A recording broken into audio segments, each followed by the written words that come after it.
Alhamdulillah baik. Iya, kabar saya gimana? Eh, yang namanya usaha naik turun itu pasti. Cuman gimana caranya kita tetap stabil di semangatnya. Ya, ini kafenya namanya Nyetak ID gitu. Iya, Idenya betul. itu dari mana? Idenya itu sebenarnya nyetak. Nama nyetak itu lebih yang ke nyetak apa aja bisa Maksudnya gitu. nyetak uang gitu. Nyetak cuan. Iya, iya, iya. Sejak kapan nih buka kafenya, Mbak? Kalau untuk kafe sendiri sih kita baru buka itu baru buka banget, bahkan ini sebenarnya belum soft opening, kita baru buka 1 bulan yang lalu. Tapi untuk PT-nya sendiri kita udah berjalan dari tahun 2018. Jadi di PT itu sendiri ada beberapa cabang lah yang di bawah naungan PT itu sendiri, mulai dari Nyetak ID sama Queen Adventure. Iya. Kalau untuk kafe sendiri, Mbak, perbedaannya apa gitu? Apa yang ditawarkan gitu? Nah, kan kafe di sini konsepnya agak beda nih. Kenapa? Karena yang pertama kita mengusung konsepnya itu sebenarnya awalnya di sablon to go. Sablon to go apaan sih? Jadi kita bisa cetak sablon dengan desain semau kita, desain custom kita, dan itu cukup instan. Bisa dengan nunggu sablon yang kalian inginkan itu bisa langsung dibawa pulang. Nah, nunggunya di mana? Nunggunya di kafe seperti itu. Ini kopi ya? Sambil ngopi. Jadi ngopinya nggak perlu jauh-jauh lagi. Selain itu, Mbak, ada usaha lain gitu? Karena saya lihat sih di kafenya ada tablo juga gitu. Iya. Jelasin nih. Nah, kalau untuk usaha lain sebenarnya kita untuk ini kan konsepnya Nyetak ID ini kan lebih yang percetakan dan sablon. Termasuk ada kafe juga. Cuman usaha lain yang saya bangun itu ada yang namanya Queen Adventure yang bergerak di bidang hospitality. Itu termasuk travel, team building, gathering, dan outing seperti itu.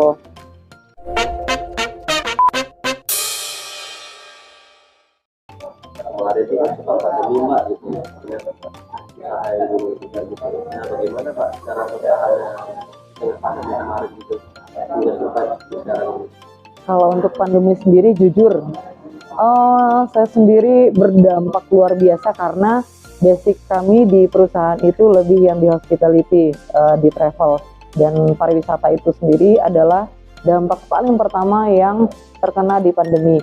Cuman kita sebagai pengusaha nggak mungkin kita berhenti, kita berdiri di situ aja ketika satu usaha itu mentok. Nah, yang saya lakukan adalah saya nyobain apapun itu bisnis yang bisa saya jalanin minimal untuk survive ya. Untuk pada saat pandemi itu kita sih target kita nggak muluk-muluk, yang penting untuk bertahan aja dulu dengan keadaan yang sebenarnya kita kaget karena dulu kita berpikir alah pandemi mah paling cuma 1 bulan gitu ya. Ternyata masuk bulan kedua, udah 2 bulan aja nih. Ternyata sampai akhirnya kita sadar kalau pandemi itu udah sampai 2 tahun. Nah, cara survive orang beda-beda. Kalau di kami sendiri lebih yang ke misalnya bisnis ini nggak bisa, kita coba bisnis yang lain. Saya udah nyobain bisnis kuliner, bisnis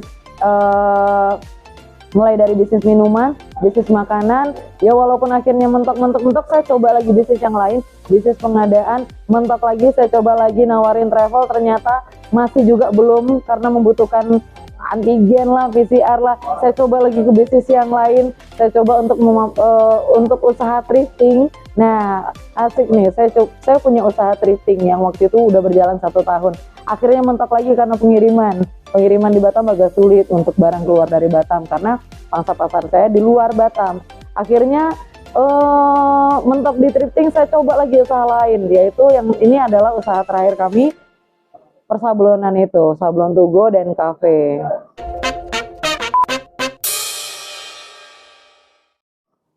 Jadi prosesnya banyak banget gitu.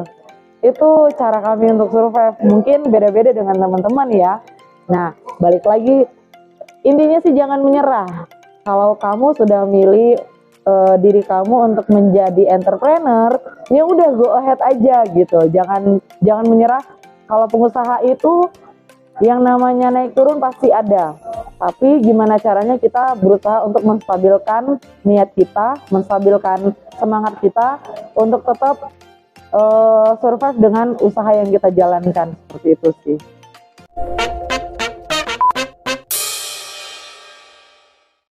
Mbak, cukup menarik itu juga karena di dalam kafe ini ada beberapa gitu, boleh jelasin gitu lah.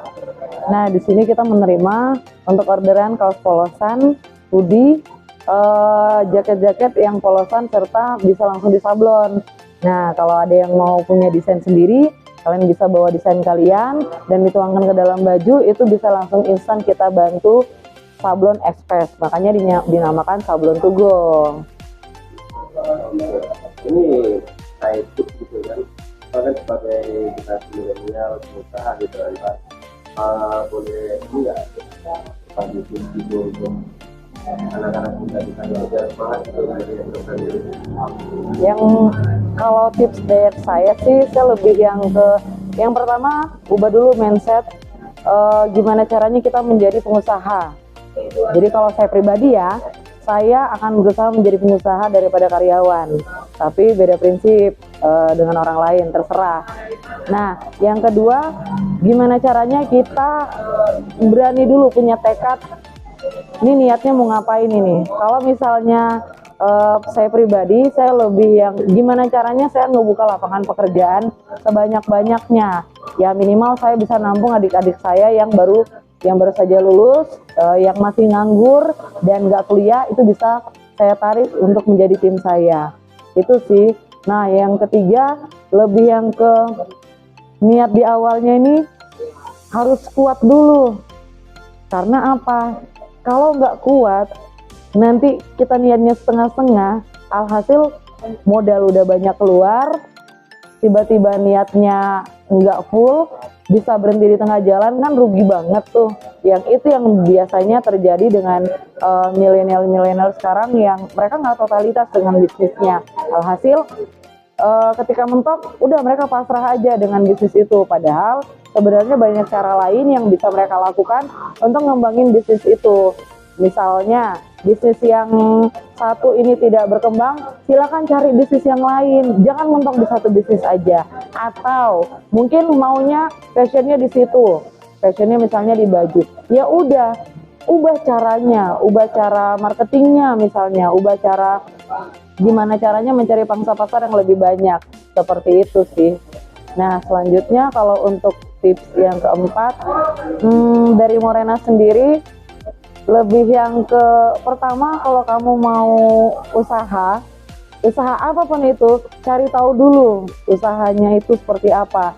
Jangan ujuk-ujuk trennya sekarang apa nih, oke trennya sekarang kafe, ujuk-ujuk buka kafe tanpa tahu pangsa pasarnya siapa, tanpa tahu trik-triknya seperti apa untuk ngebangun kafe tersebut. Nah, jadi kita harus punya ilmunya dulu, ilmu manajemennya, ilmu pemasarannya atau marketingnya gitu. Jangan ujuk-ujuk, aku ada modal, misalnya ada yang punya duit lebih lah, mungkin gue punya modal nih, aku mau buka kafe tanpa tahu ilmunya. Itu yang biasanya terjadi di kaum milenial, sampai akhirnya di pertengahan jalan mentok dan mereka akhirnya mundur. Seperti itu sih.